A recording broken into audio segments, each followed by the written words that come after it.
Howdy everybody, this is the Roaming Prepper and thank you for joining me yet again to hear me pontificate about what I hate in the world. But I'm glad you made it back. Thank you for joining.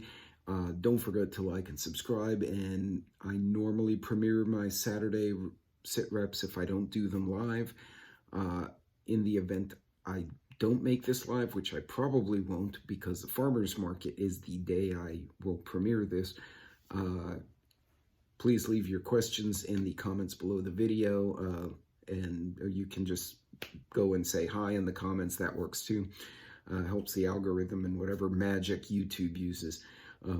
Today's Saturday Sit Rep will cover, as I've done before, public release of federal, state, corporation, and public sector type stuff, so we can kind of get a feel for what's going on around the world and see if there's anything on the radar that might be of interest to us. So I'll be right back and let's talk about some of that stuff.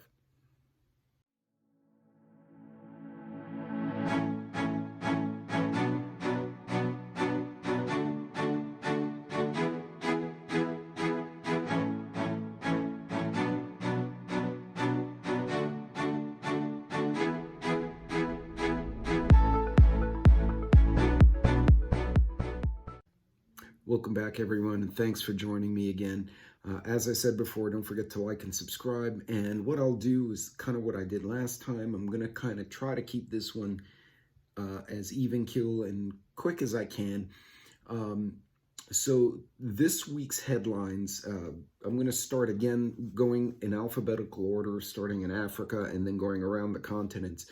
So Africa, right now, Benin's electoral campaign has ended, and they're right now trying to elect a new government. There seems to be a lot of election issues the last few years. Have you noticed that? Sudan has recently shut down their border with the Central Africa Republic. This is according to the newspaper called the East African. There have been allegations that Sudan's paramilitary units are seeking to overthrow the other country's government. So again, a lot of interplay there. There's a lot of hostility in countries too. Chad also reports there was an attempted destabilization in their country, and the elected government was able to foil it with the help of some military leaders, but it did involve other military leaders in the attempt to destabilize the country. So that's two countries, maybe three in this report, that are all reporting that their duly elected governments are under duress or having attempts of coup d'etat or overthrows of some type or other, which either means that people are really pissed or somebody's trying to upend all the world governments. We can go down that conspiracy theory hole another day, but you kind of see where I'm going with this one. Nigeria, interesting. Nigeria's new cash limit leaves traders in the lurch as new note deadline looms. Nigerians will soon face restrictions on cash withdrawals as the old Naira banknotes are phased out.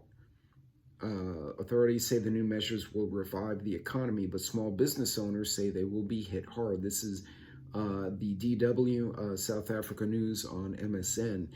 Notice, again, a restriction on physical cash, and who does it hurt? Small and medium-sized private businesses, not the corporations. The corporations will be the corporations. So, interesting, the cash thing is happening overseas too, so it's not just here, guys. Somaliland withdraws troops from a contested town after unrest. I think a few weeks ago I reported they were having insurgencies or entrance of, was it Al-Shabaab or ISIS? And in any case, it looks like they've run them off. So, ta-da, they're back normal. Moving over, East Asia Pacific. This one's interesting. So once again, the U.S. warship sails through the Taiwan Strait, causing China to complain.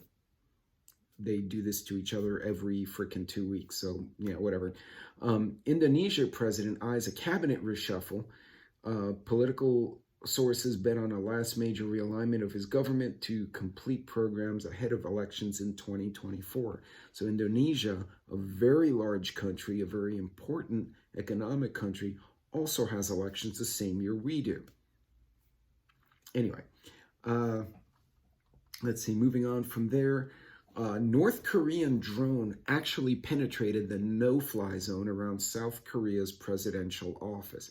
Now that's not bueno. And you're going to see, you're seeing it in Russia and Ukraine now, you're going to see this evolution of more unmanned warfare. And it's going to go to a whole new level. Some of you may have seen the video of the Army testing a swarm, a drone swarm. God, I thought it was Fort Riley. I may be wrong. I can't remember now.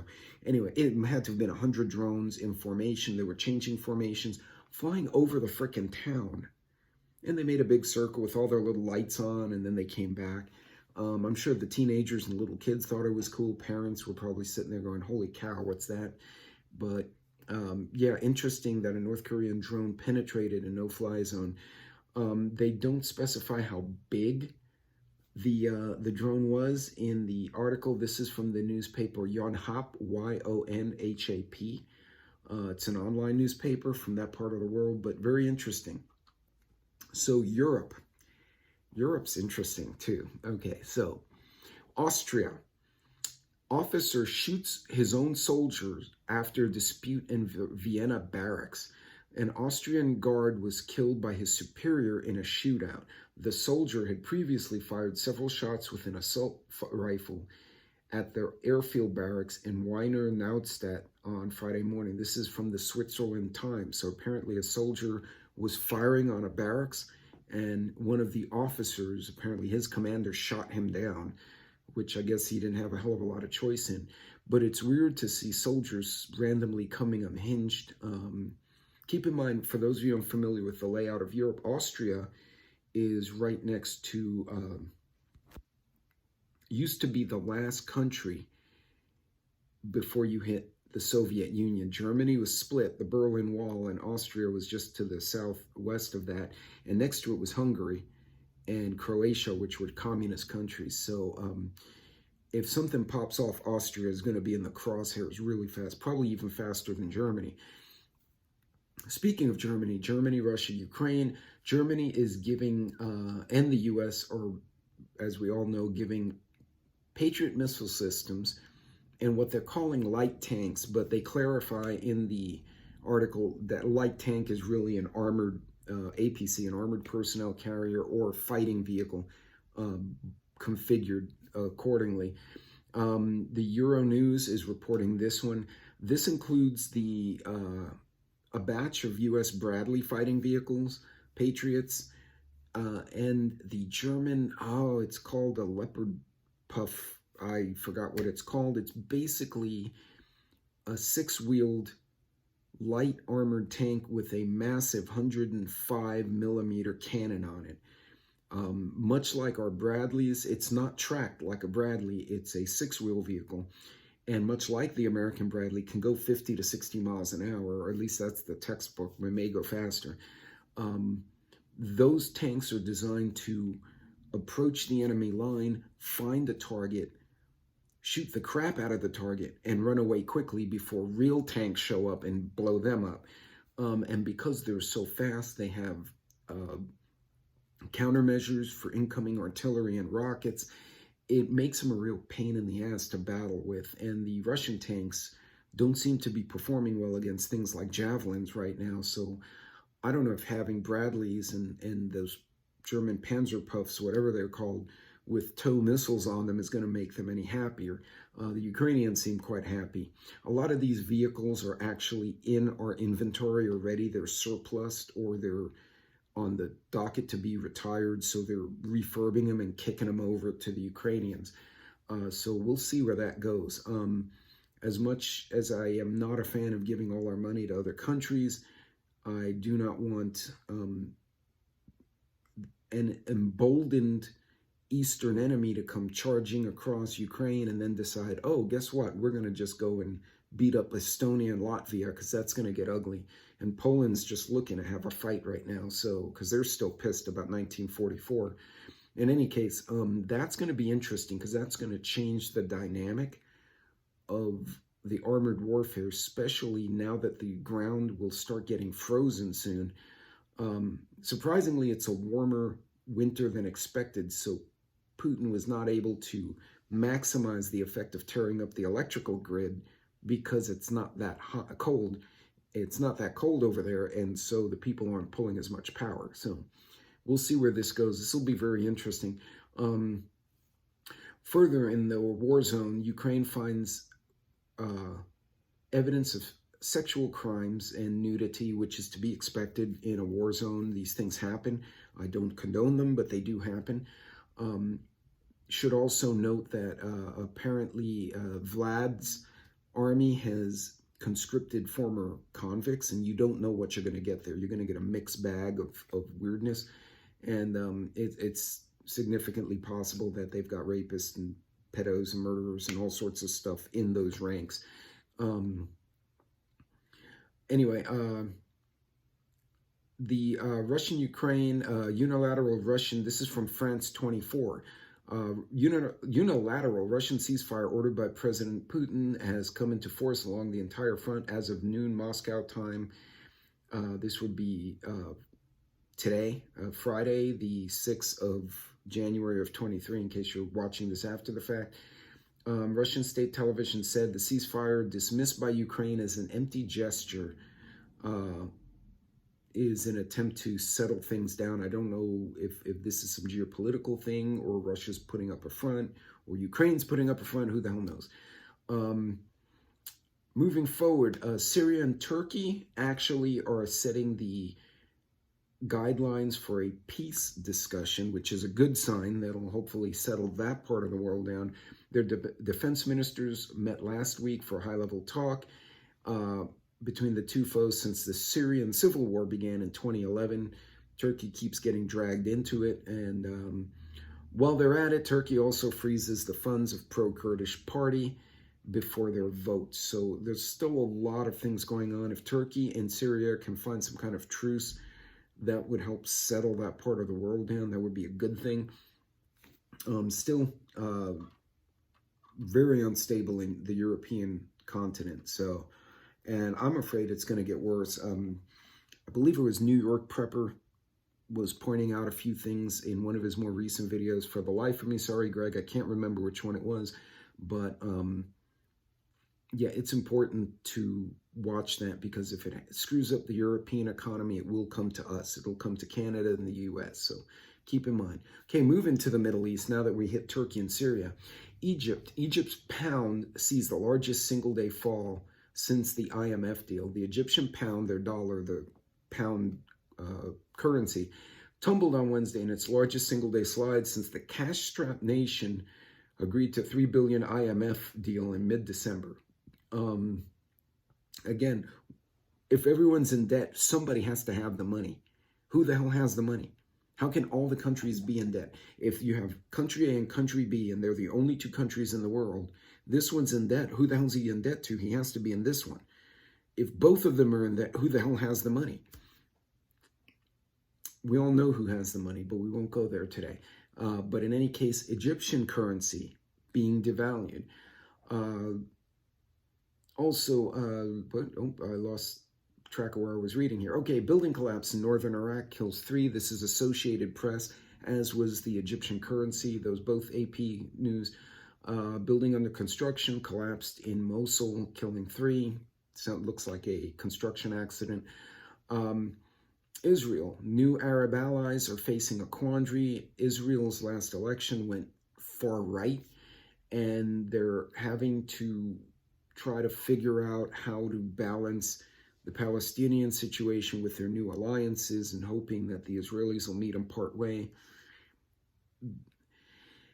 That situation can go bad very quickly if the politicians aren't careful. It can go biblically bad very quickly if the politicians aren't careful. So we'll see where that goes from there. South and Central Asia, right now the Taliban and Pakistan are on a collision course over cross-border attacks. So now Pakistan and the Taliban in Afghanistan are arguing because they are fighting with each other. And it's starting to they're pissing each other off. Personally, we don't need to be going back there. That's their freaking problem. But, we spent a lot of time and lost a lot of lives in that country. And here we are, and they're still pissed at each other.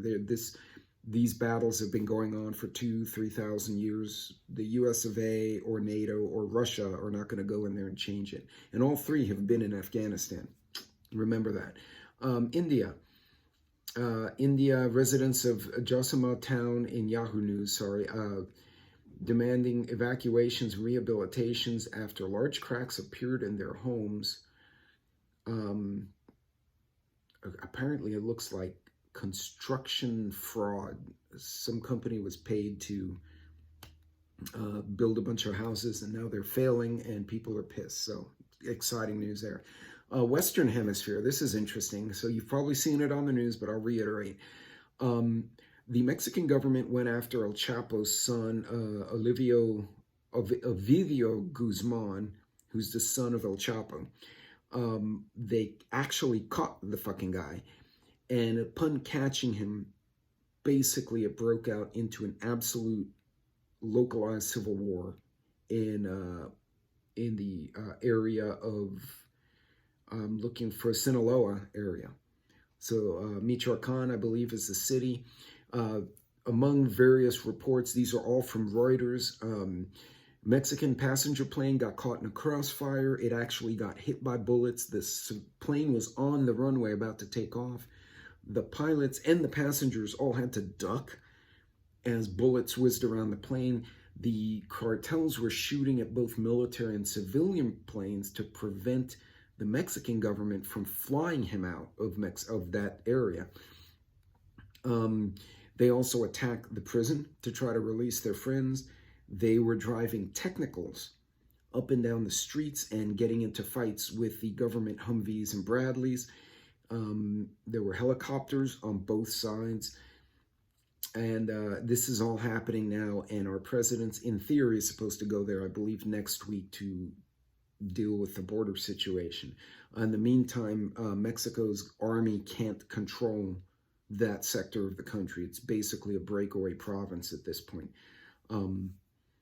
Those are the kind of things that scare me, because if something happens here, you get a grid down, some other catastrophe, it will not take long for cartels to come up and cause trouble, especially in smaller towns. Going to bigger towns that have National Guard armories and large populations of veterans, or even local gangs, is going to be much more difficult, right?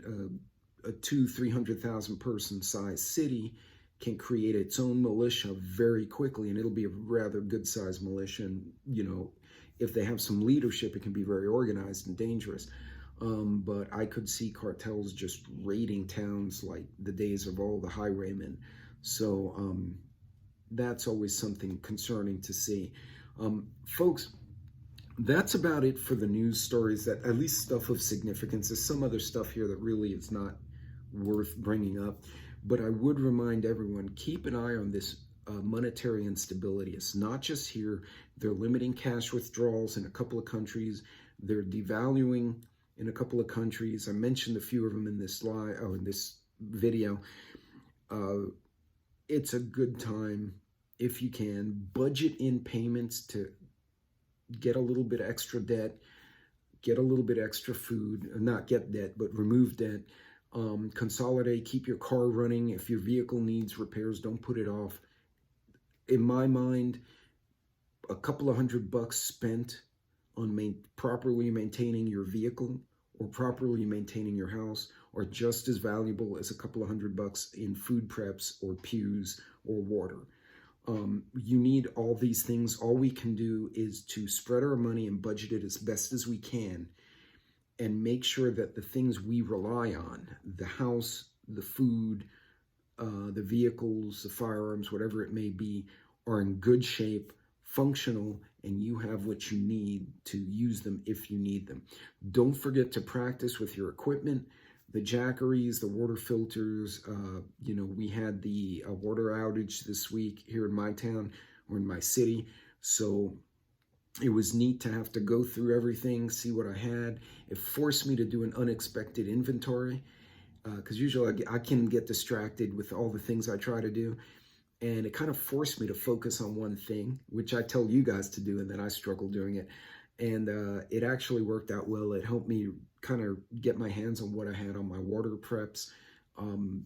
I was in a situation where even if I couldn't hit the store the way I did, I was going to be fine for a while. I was good. Not everyone was. I saw the panic in the Facebook posts. I saw the panic in the stores. So yeah, keep in mind now this year, make this the year of budgeting, thinking through, being smart, and being systemic about what you do. Well, folks, like I said, I probably won't be on this premiere because I will be at the farmer's market continuing to see what's available out there and maybe stocking up on some fresh beef from the local ranches or some fresh fruit, whatever I find. In any case, God bless, Godspeed, everybody take care of yourselves, and I will see you on the next video. Be good.